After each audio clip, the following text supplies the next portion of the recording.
Shimo, primordial frost titan of the Hollow Earth. King Ghidorah, the one who is many from another world. Legendary Godzilla has faced plenty of monstrous titans within the MonsterVerse, but none were so powerful or terrifying as Shimo and King Ghidorah, which leads me to question, who would win if they came to blows? Who would win if Shimo clashed against King Ghidorah? For this theoretical fight, there'll be no outside titan interference, so no titans under Ghidorah's thrall and no Scar King to assist Shimo. With that clear, let's dive into the strengths, weaknesses, and abilities of these two legendary titans. Starting off with the frost antagonist of Godzilla X Kong, the New Empire, Shimo is an Ice Age creating primordial titan that is basically what if Godzilla but ice. On all fours, she stands head and shoulders above most of the MonsterVerse at 114 meters tall. Upon her hind legs, that staggering size is magnified to a whopping 165 meters tall, easily making her the tallest thing in the universe next to the dead kaiju Kong walked across.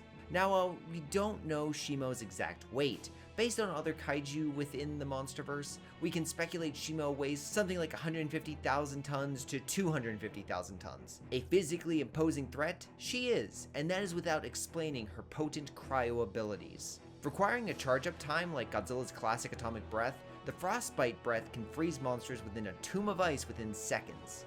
Though don't confuse this with something like Kiryu's Absolute Zero Cannon. Unlike the latter, which completely stilled all atoms of the target, turning them into fragile ice constructs, the frostbite breath by comparison can only really encase targets in ice.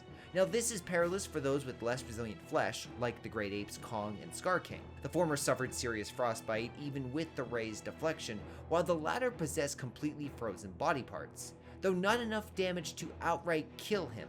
This is in stark contrast to those with a more durable hide like Godzilla and King Ghidorah that, while frozen by the technique, displayed little long-lasting damage. This damage analysis aside, the frostbite breath should not be undervalued as it possesses enough power to create storms of ice out of thin air, or, as in the case with the film's novelization, a storm spanning the size of Greenland. Though Shimo has other ways to imbue an icy hell wherever she goes. Just by her mere presence, an aura of sheer cold infects the landscape, so any which face her up close will have to deal with sub-zero temperatures and a wide range of physical traits. Claws, teeth, spikes, a Thagomizer tail. These assets she used to match evolved Godzilla's raw strength and colorful firepower from a battle she never desired to be a part of, which is the key difference which separates these reptiles of fire and ice. At her core, Shimo isn't destructive or malevolent, merely a noble creature forced to do the bidding of a wicked tyrant via the threat of pain. And once the Whip-Slash's crystal was broken by Suko, she immediately followed Godzilla's command to freeze her old master and join Kong to peacefully return to the Hollow Earth. But one must wonder what would happen if that peaceful existence was broken and the hellish cold that may be unleashed if Shimo ever needed to defend her new family.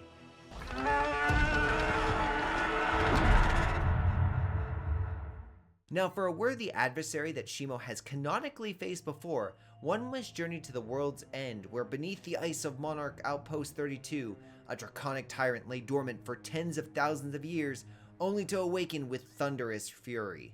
Towering over Godzilla at a whopping 158 meters tall, King Ghidorah is a literal force of nature. One who is many who can also summon a Category 6 hurricane by his mere presence, all thanks to his gold-infused biological makeup. He can dish out his own electrical wrath in the form of the chaotic and golden bolts of energy known as gravity beams too. These biotic bolts disperse energy within the target, meaning you'll get less explosive result upon impact, which is more than made up for with burning and internal damage. They also pack a serious punch. They knocked Godzilla's 100,000 ton body away, killed Mothra, forced Rodan to heal, destroyed plenty of human infrastructure, and when amplified by an outside power source, can even be unleashed from his body and wings in a devastating wing lightning attack. Something very similar to Grand King Ghidorah's Crimson technique, except I'd argue a bit more potent as we see the fight get taken out of Godzilla immediately after he was struck by the supercharged onslaught. Impressive firepower aside, Ghidorah hosts a wide range of accessory abilities to make him difficult to put down. Even if his durable, storm-generating golden scales get damaged, Ghidorah can regenerate lost flesh given a suitable power source is nearby. Or, to outnumber potential opponents, he can call other titans to his aid with an alpha call. For why waste strength when you have others to do your dirty work? Not that Ghidorah doesn't have strength to spare if he needs to use it. While he did match legendary Godzilla when he was supercharged, creating this massive shockwave through the city of Boston, he also effortlessly batted the atomic Leviathan around on numerous occasions. Not to mention, he did easily pick up the 100,000 ton Alpha and fly into the upper atmosphere in under 20 seconds. Godzilla's following fall was just an exclamation point on the question, who was stronger? Because if fighting alone, even Godzilla could not stand up to the three-headed tyrant. Only with Mothra and humanity's help did Godzilla summon the burning power to overwhelm Ghidorah. But even when facing heat only comparable to that of a star, Ghidorah never stopped going for the win. For at the center of the dragon's black heart resides a malevolent soul bent on global annihilation and making all heal. There is no mercy to be found within this Tempest's reign of terror, only destruction.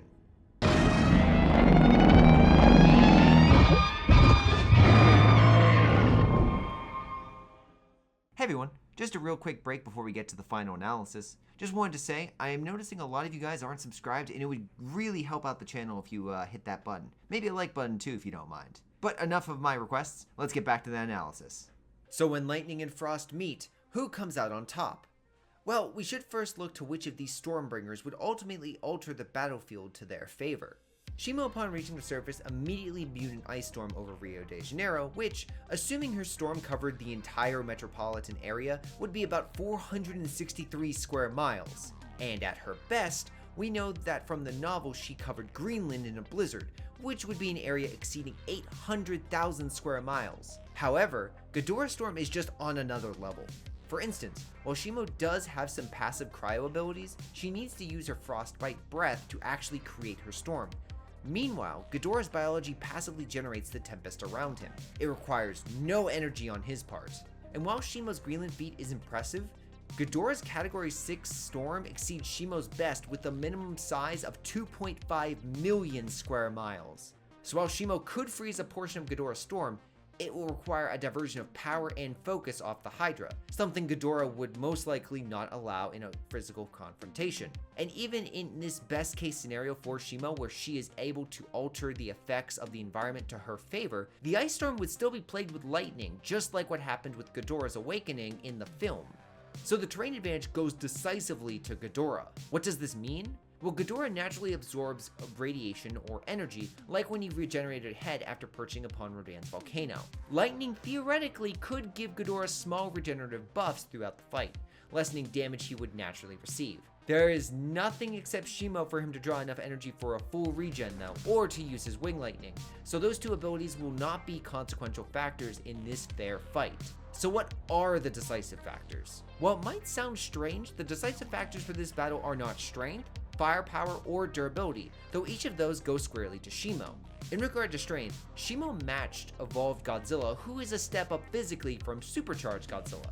But with Ghidorah besting or matching supercharged Godzilla, the gap in strength wouldn't be that immense between them.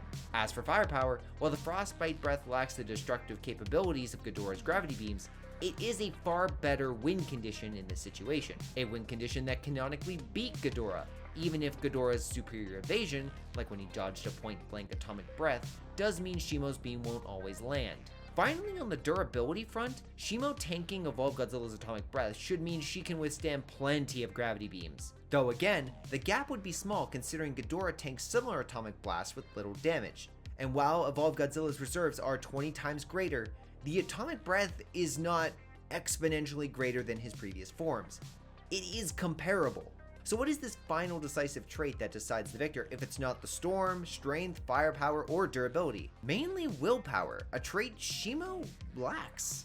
One must only look to their clashes with Godzilla. For instance, when Shimo was freed, she immediately backed down to a threat from Godzilla, even when the two were physically equal for most of their clash. Compare this to Ghidorah, who when facing burning Godzilla, a vastly superior threat, which vaporized his wings, still hopelessly pushed on for the win.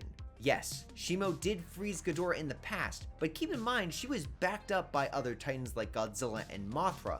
She didn't fight Ghidorah alone, because that goes against her character. Shimo's entire story is of a gentle titan with unbelievable power being forced to submit to others through intimidation and pain. Ghidorah's character by comparison is that of a conqueror who will stop at nothing to get his way. When lightning meets ice, the real question being asked is what will break first, Ghidorah's body or Shimo's will? Sadly, the Frost Titan's willpower would probably shatter more often than Ghidorah being encased in a frost-covered tomb.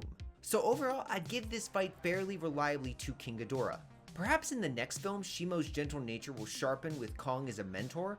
Until then, King Ghidorah should net more victories than not. But if you were entertained by this, please leave a like, possibly think about subscribing, as I am GrayShot151 here on What If Kaiju, trying to grow this small channel, and all the support I can get really truly does help. Until the next video, which will be a What If, I'm GrayShot151, and I'll catch you all next time. Until then, later.